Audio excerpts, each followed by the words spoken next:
16 minutos para las 12 del día. Estamos en Mesa Debate en Vez Cable Televisión, con la presencia de Alejandro Santamaría, ex congresista de la República, dirigente importante, político y analista político.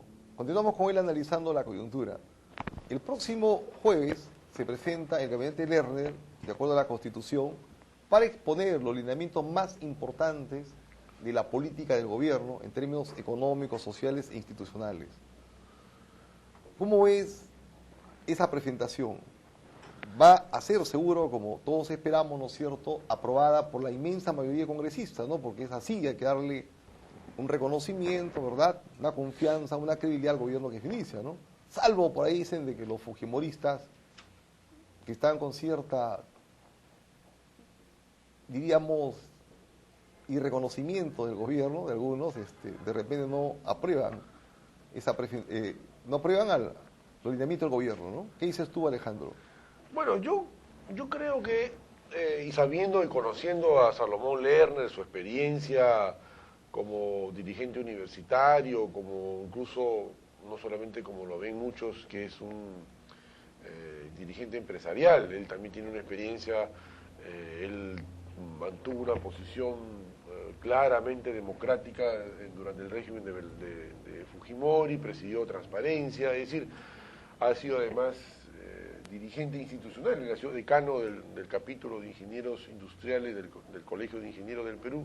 Es decir, una persona que desde su juventud equilibra su actividad profesional, su actividad institucional o social, su actividad privada, y ahora, ya de manera abierta, está en el campo político, creo que subsumiendo toda esa experiencia y poniéndola al servicio de este proceso. Yo discutía mucho en la campaña electoral, cuando había el tema de por qué votar por Ollanta-Humala, yo le decía, Ollanta-Humala es el representante de un proceso, no es algo que Ollanta-Humala esté haciendo, es algo que Ollanta-Humala está representando, que es muy distinto.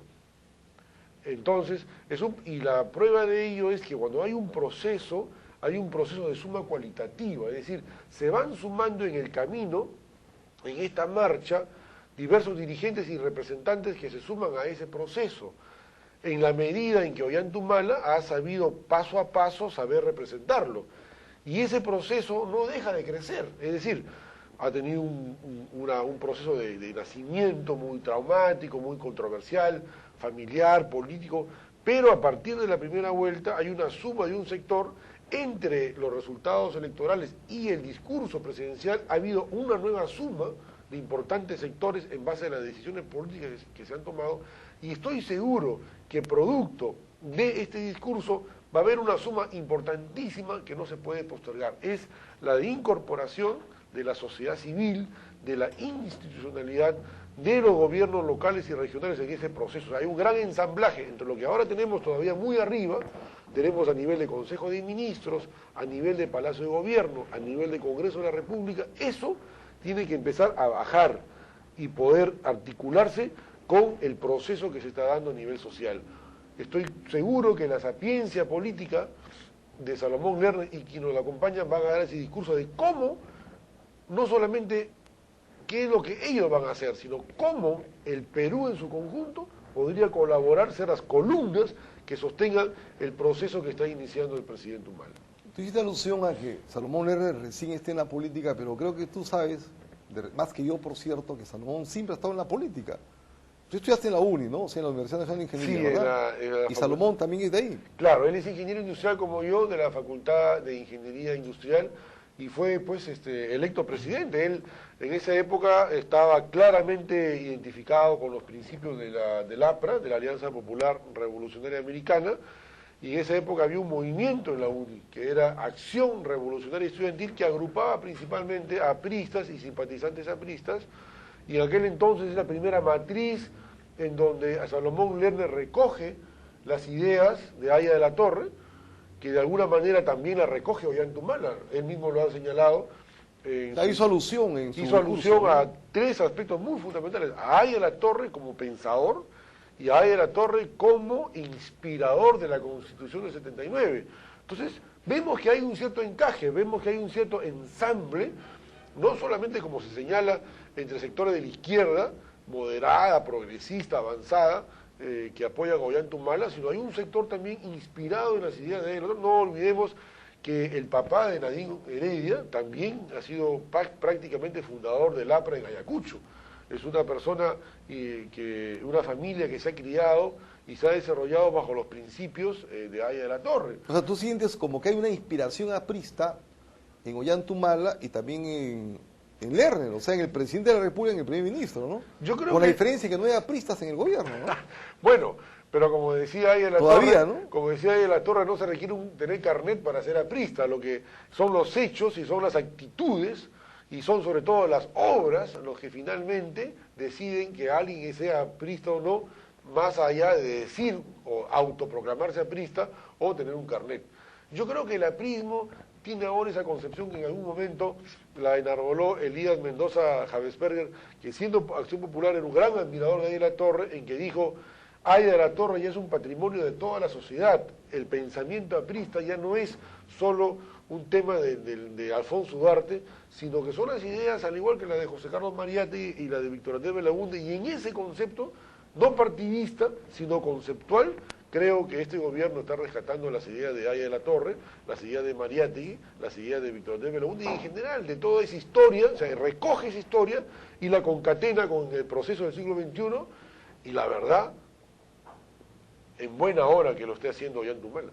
La vez pasada presentamos acá a Hugo Ballenas, que ha editado un libro con CEPLAN, que se llama Pensadores de la República, donde está precisamente condensado, de repente, síntesis de lo más importante de la Torre, de Mariátegui, de Víctor Andrés Belaúnde y otros grandes pensadores.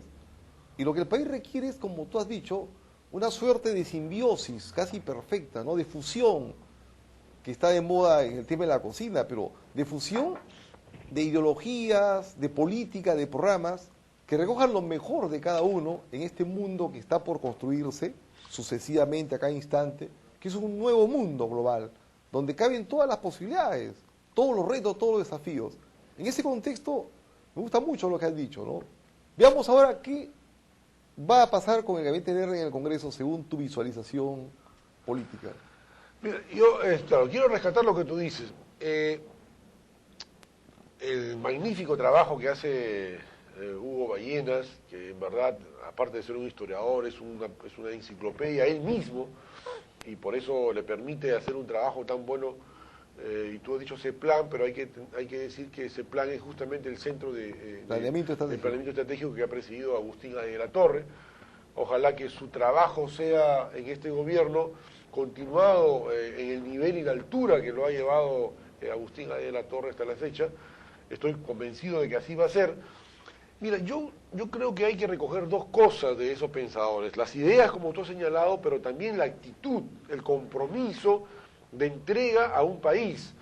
Yo creo que eso debe ser el mensaje también implícito para la juventud ahora, es decir, no referirse a Mariátegui o a Víctor Andrés Belaúnde o a Haya de la Torre como pensadores preclaros que lo fueron, sino poder también ver cuál fue el comportamiento de ellos como ciudadanos, gente honesta, o sea, su conducta, gente que murió pobre, que le entregó todo a su país y que eso los hizo grandes no las riquezas materiales, sino el haber tenido un comportamiento. Mariátegui tiene una frase que yo siempre rescato mucho. Decía: mi gran coincidencia con Haya de la Torre es que tanto para él como para mí la política es una religión, es decir, es una ética, es una moral.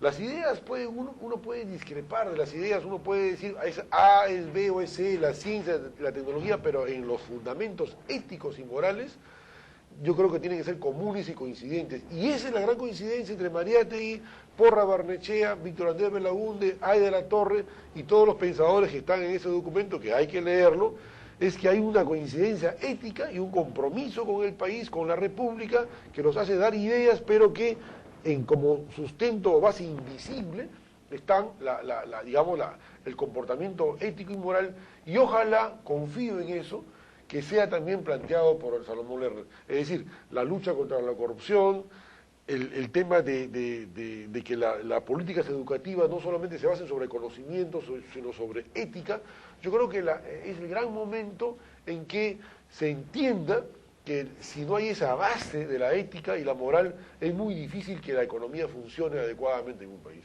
¿Y qué te parece, fíjate, ese tema que tú has tocado, y algunas veces lo hemos tocado acá, ¿no es cierto?, de la gran diferencia cualitativa entre esos políticos a los que hemos mencionado, ¿verdad?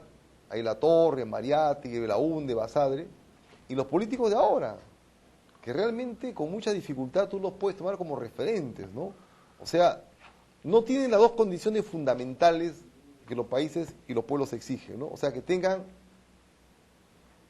actitudes, o sea, conductas, comportamientos, que tú has aludido, ¿verdad? Y que tengan actitudes, o sea, que tengan capacidad, calidad y condiciones, ¿no? Ya lo dijo ahí La Torre justamente en el discurso de la Asamblea Constituyente, eso lo sabes tú muy bien también, Víctor, porque eres un discípulo aplicado de ahí La Torre. Gracias. Cuando señala que los políticos no solamente deben ser honrados, sino también parecerlos, como la mujer del César. Ese es un tema que tenemos que rescatar. Yo creo que también ese es un gran aporte para la juventud de Ollantaytamala. Que yo sepa, y la actitud que tiene hasta ahora, porque además lo conozco personalmente, a mí sí me inspira y sí me parece Ollantaytamala un hombre honrado.